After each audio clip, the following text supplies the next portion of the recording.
এই ভিডিওটি আপনাদের জন্য অনেক কার্যকরী হবে। এটা একটা গুরুত্বপূর্ণ ভিডিও।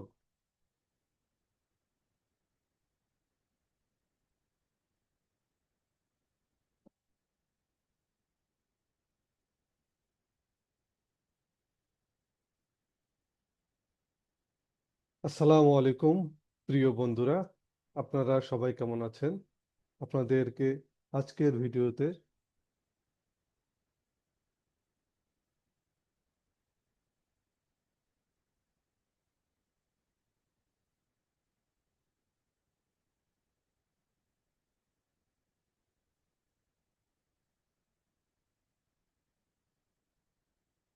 আসসালামু আলাইকুম প্রিয় বন্ধুরা, আপনারা সবাই কেমন আছেন? আজকের এই ভিডিওতে আমি একটি সুন্দর বিষয় নিয়ে উপস্থিত হয়েছি। আশা করি আপনাদের এই ভিডিওগুলো ভালো লাগবে এবং আপনাদের কাঙ্ক্ষিত চাহিদা পূরণ হবে। এটি একটি গুরুত্বপূর্ণ মার্চেন্ডাইজিং এর ক্ষেত্রে। মার্চেন্ডাইজিং এ সাধারণত যেভাবে ইন্টারভিউ করা হয়, শুরুতে যে প্রশ্নটা করা হয় সেটা হচ্ছে কেমন আছেন। এই প্রশ্ন করা হলে আপনি সাধারণভাবে পেশাদার ও বিনয়ী হয়ে ধন্যবাদ জানাবেন, বলবেন আমি ভালো আছি, আশা করি আপনিও ভালো আছেন, এরকম ভাবে উত্তর দিবেন। তারপর যে প্রশ্নটি জিজ্ঞেস করা হয় সেটা হচ্ছে কোথায় আছেন। এই প্রশ্নে আপনি আপনার বর্তমান অবস্থানের কথা বলুন এবং কোন প্রতিষ্ঠানে আছেন সেই প্রতিষ্ঠানের কথা বলুন। এখন তৃতীয় প্রশ্ন আপনাকে করতে পারে যে আপনার ফ্যাক্টরিটি নিট না ওভেন, মানে কোন প্রোডাক্ট নিয়ে আপনি কাজ করেছেন। তখন আপনি আপনার সম্পর্কে বলবেন যে এটা নিট না ওভেন এবং কোন প্রোডাক্ট নিয়ে কাজ করেছেন। এখন পরবর্তীতে বলবে যে আপনার অভিজ্ঞতা সম্বন্ধে বলুন, তখন আপনার অভিজ্ঞতা, মূল দক্ষতা, বর্তমান পদের প্রতি আগ্রহের তুলনা, আপনার নাম, কত বছর ধরে আপনি মার্চেন্ডাইজিং এ আছেন, আপনার দক্ষতা, মূল দক্ষতা কি কি, কস্টিং, টিএনএ ম্যানেজমেন্ট এবং বাইরের সাথে দক্ষ যোগাযোগ, মানে নেগোসিয়েশন এবং কমিউনিকেশন স্কিল। আপনি এই সুযোগটা কাজে লাগিয়ে আমার অভিজ্ঞতাকে বিস্তৃত করব, এরকম বলে আপনি প্রশ্নের উত্তরটা দিতে পারেন। নাম্বার 5 যে প্রশ্নটা আপনাকে করতে পারে সেটা হচ্ছে আপনি যে ইউনিভার্সিটিতে পড়েন বা বিসিএস করছেন তাদের রিপুটেশন ভালো না, এরা সার্টিফিকেট বিক্রি করে, আপনি কি কিনেছেন না পড়ে পাশ করেছেন। এরকম যদি আক্রমণাত্মক বা উম, এই প্রশ্নগুলো আক্রমণাত্মক প্রশ্ন বা বিব্রতকর প্রশ্ন যদি করে থাকে তাহলে আপনি টেকনিক্যালি এড়িয়ে যাবেন এবং আপনি যোগ্যতার উপর বলবেন, জোর দিবেন, বলবেন যে আমার একাডেমিক কোয়ালিফিকেশন নিয়ে কোনো সংশয় নেই, আমি কঠোর পরিশ্রম এবং মেধার মাধ্যমে আমার ডিগ্রি অর্জন করেছি, আমার কাজের দক্ষতা এবং টেকনিক্যাল জ্ঞানেই আমার যোগ্যতার প্রমাণ, এরকমটি বলবে। 6 নম্বর ক্ষেত্রে আপনাকে বলতে পারে তাহলে বলেন তো আপনার বিসিএস মানে বিএসসি তে কত ক্রেডিট, টোটাল ক্রেডিট কত, বিসি, মানে আপনি তখন তাকে বলে দিবেন যে বিসিএস এ, বিএসসি তে আপনার কত ক্রেডিট। আবার এটা প্রশ্ন করতে পারে নাম্বার 7-এ যে মার্চেন্ডাইজিং এ কতদিন ধরে আছেন। তখন আপনার যে মার্চেন্ডাইজিং এর যে যতদিন ধরে আছেন সেই ততদিনের আপনার আপনি ইয়ে করবেন, তো অর্থাৎ কত বছর ধরে কাজ করছেন এটা লিখবেন, বলবেন।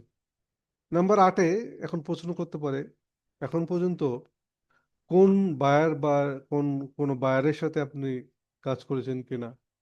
তাহলে এই ক্ষেত্রে আপনি বায়ারের সাথে যদি কাজ করে থাকেন আপনার অভিজ্ঞতা গুলো শেয়ার করবেন, অভিজ্ঞতা। তখন আপনি বলতে পারেন হ্যাঁ অবশ্যই করেছি, আমার পূর্বের অভিজ্ঞতায় বায়ারের সাথে প্রাইস নেগোশন অথবা মূল্য আলোচনা নিয়ে কাজ করেছি।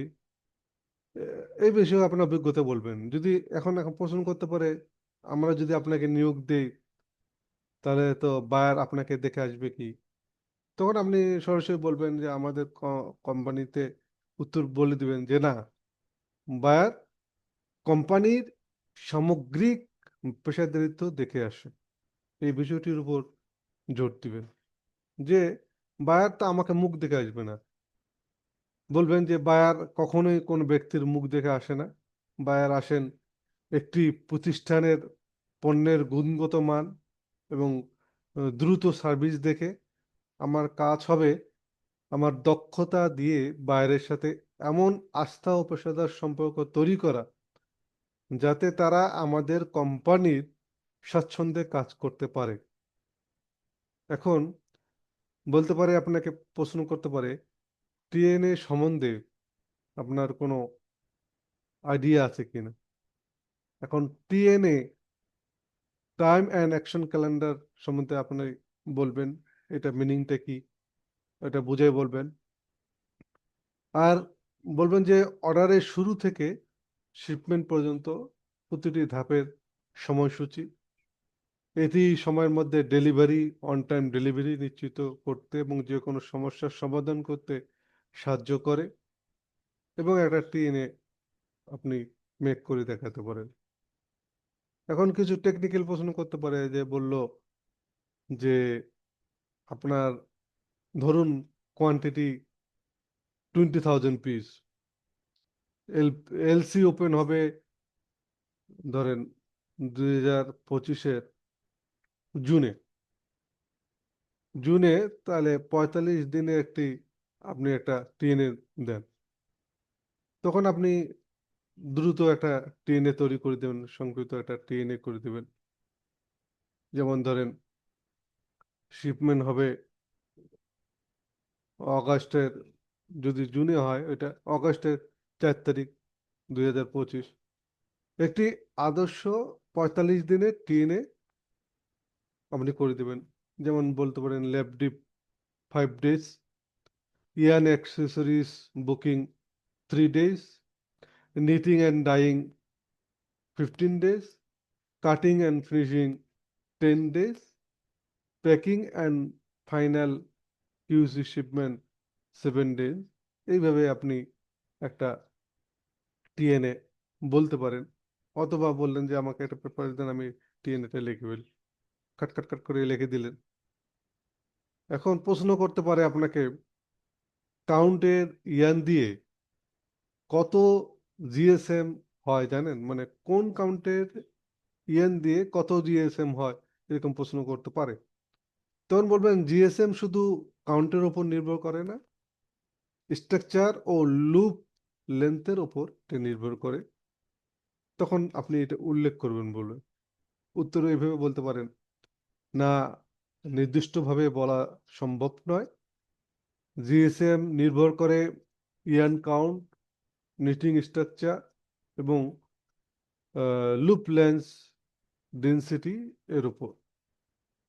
যেমন ধরেন 26 কাউন্ট সিঙ্গেল জার্সির জিএসএম এর প্রায় 150 থেকে 160 হতে পারে, এরকম বলে দিলেন। এখন আবার প্রশ্ন করতে পারে, আপনি কি ফেব্রিক চেনেন, কার্ড ও কমবোর্ড ফেব্রিক চেনেন কিনা।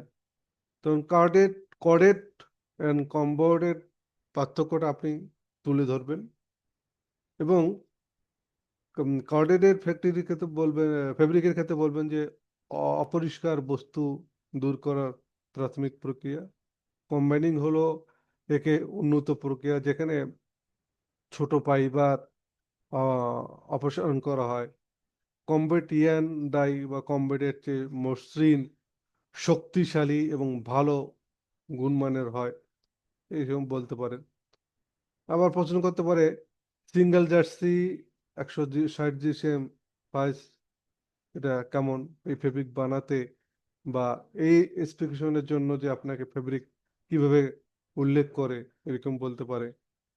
ফেব্রিক নিয়ে প্রশ্ন করতে পারে, পরে 95% পলিস্টার, 5% মাইক্রো মিশ্রিত 160 জিএসএম কিভাবে করে। এভাবে প্রশ্ন আপনাকে করতে পারে। তারপর প্রশ্ন করতে পারে ফেব্রিকের প্রসেস লস কি, কোন কালারের কত প্রসেসেস লস হয়। এখন আপনি প্রসেসেস লস কি এবং কালার ভেদে তারতম্য ব্যাখ্যা করবেন। যেটা জানেন প্রসেস লস হলো, এভাবে বলতে পারেন প্রসেসেস লস হলো ডাইং এবং ফিনিশিং এর সময় ফেব্রিকের ওজন বা দৈর্ঘ্যের ঘাটতি।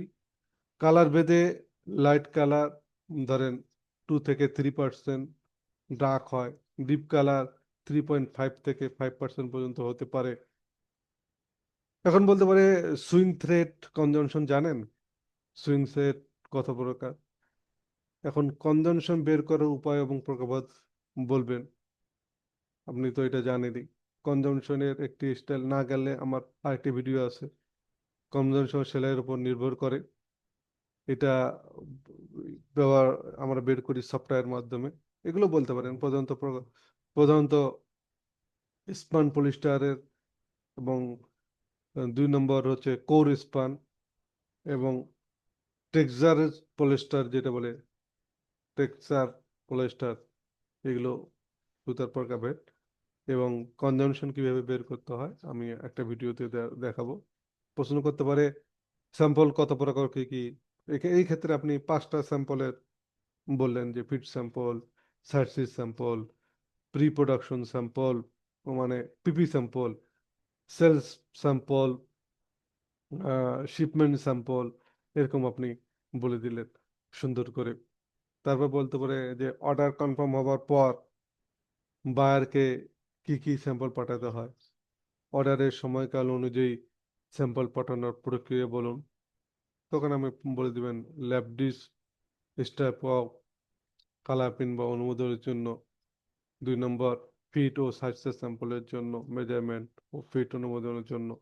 পিপি স্যাম্পল করা হয় বাল্ক প্রোডাকশন শুরুর আগে চূড়ান্ত অনুমোদনের জন্য। এভাবে সুন্দর করে বলবেন। এখন প্রশ্ন করতে পারে অর্ডার কনফার্ম হবার পর নিটিং শুরু করার আগে বায়ার বাইং হাউস থেকে কি কি পারমিশন নিতে হয়। আপনি এক্ষেত্রে উত্তরটা দিতে পারেন প্রধানত কাঁচামাল সংক্রান্ত অনুমোদনের ওপর জোর দিতে হবে। কালার অনুমোদন মানে ল্যাব ডিপ অ্যাপ্রুভাল, তারপর ইয়ান কোয়ালিটি স্ট্রাকচারের অনুমোদন বা অ্যাক্সেসরিজ কোয়ালিটির অনুমোদন নিশ্চিত করতে হবে। ফেব্রিকের টেস্ট ইম্পোর্ট টেস্ট রিপোর্ট বাইরের কাছে সাবমিট করতে হয়। এখন টেস্টের যে নামগুলো আপনি যেগুলো জানেন, এই টেস্ট থেকে ওখান থেকে প্রশ্ন করতে পারে কি কি টেস্ট করেন আপনি। ধরেন কালার ফ্রেশনেস, স্পিনিং রেজিস্ট্রেশন, তারপর কালার কোরকিং, এইভাবে উত্তরগুলো দিবেন। এবং কোন কোন থার্ড পার্টিতে আপনি ল্যাব টেস্ট করেন এখানেও এই ধরনের প্রশ্ন করতে পারে। তো আপনাকে হয়তো প্রশ্ন করতে পারে আপনি কি এক্সেসরিজ লেআউট বোঝেন, লেআউট কি। তা তখন আপনি সংক্ষিপ্ত বলবেন, এভাবে উত্তর দিতে বলেন হ্যাঁ বুঝি। এক্সেসরিজ লেআউট হলো main level, care level, hand tech এবং অন্যান্য অ্যাক্সেসরিজ পোশাকের কোথায় কিভাবে নির্দিষ্ট দূরত্ব পজিশনে এবং ফোল্ডিং লাগানো হবে তার নির্দেশিকা। তারপর বলতে পারে আপনাকে পিও পিআই কি, সংক্ষেপে দুটোর সংজ্ঞা দাও। তখন আপনি পিও মানে কি বলবেন যে পিও মানে পারচেজ অর্ডার। পিএ মানে কি বলবেন যে প্রফর্মা ইনভয়েস মানে বিক্রেতা কর্তৃক ইস্যুকৃত প্রাথমিক বিল যা মূল্য বা শর্তাবলী জানায়। এলসি ওপেন করার জন্য ব্যবহৃত হয় এটা। আপনি কি অ্যাক্সেসরিজ বুকিং দিতে পারেন? আপনি অ্যাক্সেসরিজ বুকিং কিভাবে দিতে হয় আমার আরেকটি ভিডিওতে দেখবেন। আর বুকিং দিতে পারেন কি বললে আপনি বললেন যে বুকিং প্রক্রিয়ার ধাপগুলো সংক্ষেপে বলে দিবেন। তখন উত্তর এভাবে দিতে পারেন হ্যাঁ কনজাংশন বের করব, তারপর ওয়েস্ট অ্যালাউন্স সহ বুকিং কোয়ান্টিটি নির্ধারণ করে বায়ার অনুমোদিত সোর্সিং থেকে পিও ইস্যু করা। এই প্রক্রিয়া অনুসরণ করে বুকিং আমি দিই। এভাবে আপনি বলতে পারেন। আর যদি ডিটেলসে জানতে চায় তাহলে আপনি সুন্দর করে বলবেন, আমার কথা হচ্ছে আমি আপনাদেরকে প্রশ্নগুলো ধরিয়ে দিচ্ছি। তারপর বলতে পারে যে কার্টুন মেজারমেন্ট বের করতে পারেন বা সিবিএম বের করতে পারেন বলল। আপনি তখন বলবেন হ্যাঁ পারি, সিবিএম হলো কিউবিক মিটার, যা কাউন্টের ভলিউম। সিবিএম এর সূত্র হচ্ছে দৈর্ঘ্য গুণন প্রস্থ গুণন উচ্চতা সমান সমান এটা, এটা অবশ্যই মিটারে হবে। এভাবে বলে দিলেন। জাস্ট খালি হলো দক্ষতা যাচাই করবে তারা। ঠিক আছে, মানে আমি আহ, সুন্দর করে বলছি এটা। এখন ফিজিক্যাল কনভার্সেশন ব্যবহার করে উত্তর দিবেন আপনি। আবার এটাকে কেজিতে ইয়ার্স বা কনভার্টেড করতে পারেন কিনা আপনাকে প্রশ্ন করতে হয়, যে ফেব্রিক কেজিতে করতে পারেন কিনা, আবার উম, আহ, এটা মিটারে করতে পারেন কিনা, এরকম ফেব্রিক নিয়ে কোনো প্রশ্ন করতে হতে পারে। আবার আপনাকে প্রশ্ন আপনাকে ট্রাই করার জন্য বলতে পারবেন যে এইটা কোন ধরনের ফেব্রিক বলেন, আপনাকে ফেব্রিক দিতে পারে, এই ফেব্রিক আপনি দেখে দেন, ফেব্রিক কি ফেব্রিক আপনাকে তখন বলতে হবে। আবার এমন প্রশ্ন করতে পারে প্রোডাকশন শুরু থেকে ক্লোজ পর্যন্ত বায়ারকে কি কি স্যাম্পল দিতে হয়, স্যাম্পলের ক্ষেত্রে এরকম বলতে হয়। তখন নামও জিজ্ঞেস করতে পারে, কখন কিভাবে দিতে হয় তা বর্ণনা করবেন আপনি। মানে ধাপে ধাপে স্যাম্পলগুলোর, আপনি জানেন কি কি স্যাম্পল দিতে হয় এটা উল্লেখ করবেন, কোন ধাপে কোন স্যাম্পল উল্লেখ করে এটা আপনি উল্লেখ করে দিবেন। যেমন একটা আপনি বলতে পারেন যে শুরুতে পিপি স্যাম্পল দেওয়া হয়, এটা হচ্ছে প্রোডাকশন শুরুর আগে। প্রোডাকশন চলাকালীন যে স্যাম্পল দেওয়া হয় ইনলাইন স্যাম্পল অথবা ট্রাফিক লাইট স্যাম্পল, এটা বলতে পারেন। বলতে পারেন যে টিউপি স্যাম্পল দিতে হয় যে 10%, যেমন ওয়ালমার্টের ক্ষেত্রে বলছে টিউপি স্যাম্পল দিতে হয় 10% করে টিউপি স্যাম্পল দেবেন। এবং শিপমেন্ট শিপমেন্টের সময় যে স্যাম্পল দিতে হয় শিপমেন্ট স্যাম্পল, এভাবে আলাদা আলাদা করে ভাগ ভাগ করে দিবেন। এখন আপনাকে অনেক টেস্ট নিয়েও প্রশ্ন করতে পারে। টেস্ট নিয়ে প্রশ্ন করতে পারলে তখন আপনি টেস্টগুলোর কথা বলবেন, মানে কমপক্ষে 4-5টা টেস্টের কথা বলবেন, যাতে তাদের টেস্ট বলেন ধরেন colour fastness two washing test, মানে ধোয়ার পরে রং টিকে থাকার ক্ষমতা, এটা বলে কালার ফাস্টনেস টু ওয়াশিং। বলতে পারে স্পিনিং রেজিস্ট্যান্স বা ফেব্রিকের ওপর ছোট দানা তৈরি হওয়া প্রতিরোধ ক্ষমতা, পিলি পিলিং রেজিস্ট্যান্স বলতে পারে। তো স্পাইরালিটি মানে টেস্ট, সেটা হচ্ছে ধোয়ার পর ফেব্রিক কতটুকু বেঁকে যায় বা সংকুচিত হয় এরকম বলতে পারে। তারপর আপনাকে বলতে পারে যে প্রিন স্ট্রাইক অফ কি, এর লেআউট সম্পর্কে কিছু বলেন। তখন স্ট্রাইক অফ উদ্দেশ্য এবং লেআউটের গুরুত্ব বলবেন। প্রিন স্ট্রাইক অফ হলো বাল্ক প্রিন্টিং শুরুর আগে প্রিন্টের কালার ও ডিজাইনের ছোট অনুমোদন স্যাম্পল। লেআউট হলো গার্মেন্টসের কোন স্থানে প্লেসমেন্ট হবে এবং কত বড় আহ, মানে ডাইমেনশন হবে, প্রিন্টটি কতটুকু প্রিন্ট ডাইমেনশন হবে এটা বলে দিলেন। আবার এমব্রয়ডারি সম্বন্ধে আপনাকে প্রশ্ন করতে পারে, এমব্রয়ডারি সেলাই সম্বন্ধে জিজ্ঞাসা এবং প্রভাব সম্পর্কে বলবেন। এমব্রয়ডারিতে প্রধানত রানিং স্টিচ বা শাটিন স্টিচ ব্যবহৃত হয়। স্টিপ ডেন্সিটি গুরুত্বপূর্ণ, এটি হলে ফ্যাব্রিক কুঁচকে যেতে পারে, মানে বেশি যদি ফেব্রিক এখানে বেশি ইউজ করা হয় থ্রেডে কুঁচকে যাবে ফেব্রিক। তাই সঠিক ঘনত্ব বা এবং ফিউজিং স্টেবিলাইজার ব্যবহার করা হয়। তারপর আপনাকে প্রশ্ন করতে পারে যে ওয়াশ কতবার করবে কি, আপনি তখন বলবেন যে ওয়াশের প্রকার, যে যে ওয়াশগুলো জানেন। তখন আপনি বলতে পারেন ওয়াশ প্রধানত দুই প্রকার, গার্মেন্টস ওয়াশ এবং ফেব্রিক ওয়াশ।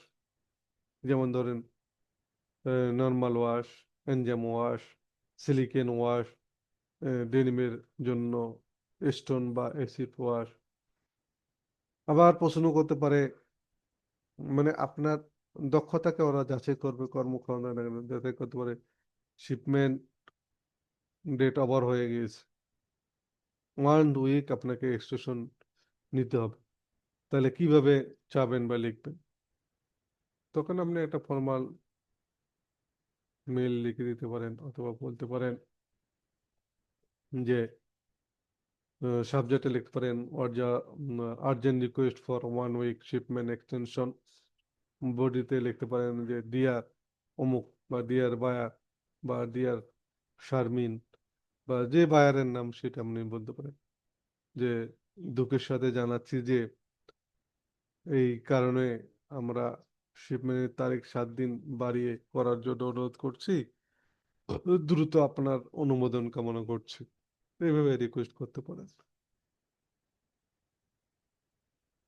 তারপর এরকমও আপনাকে প্রশ্ন করতে পারে যে আপনি কি জানেন এলজি, আইসি, এলসি, সিও বোঝেন কোনটার দিকে কোন কাজ? তখন আপনি সুন্দর করে উত্তর দিবেন, এই প্রত্যেকটা টার্মে বলে দিবেন।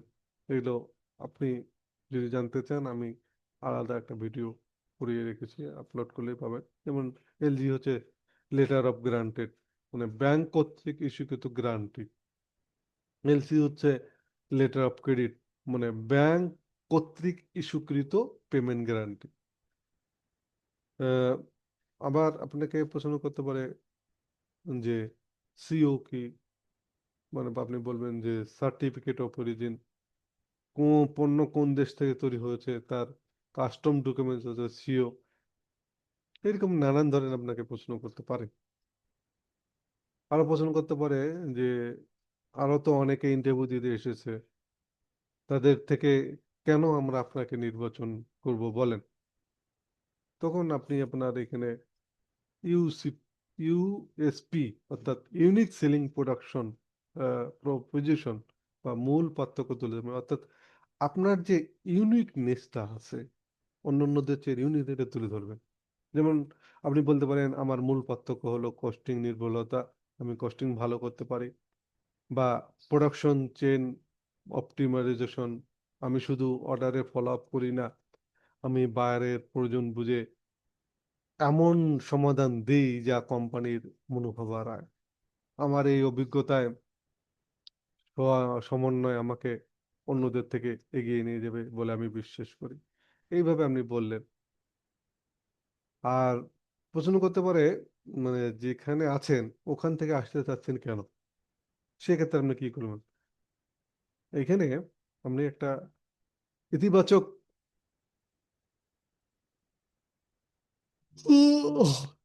ইতিবাচক আপনি একটা বলবেন যে আপনার প্রোডাক্ট বা ক্যারিয়ার গ্রোথের জন্য আসতেছেন। আপনি এটা এভাবে বলতে পারেন সুন্দর করে, আমার বর্তমান যে প্রতিষ্ঠানে আছে আমি মূল্যবান অভিজ্ঞতা অর্জন করেছি।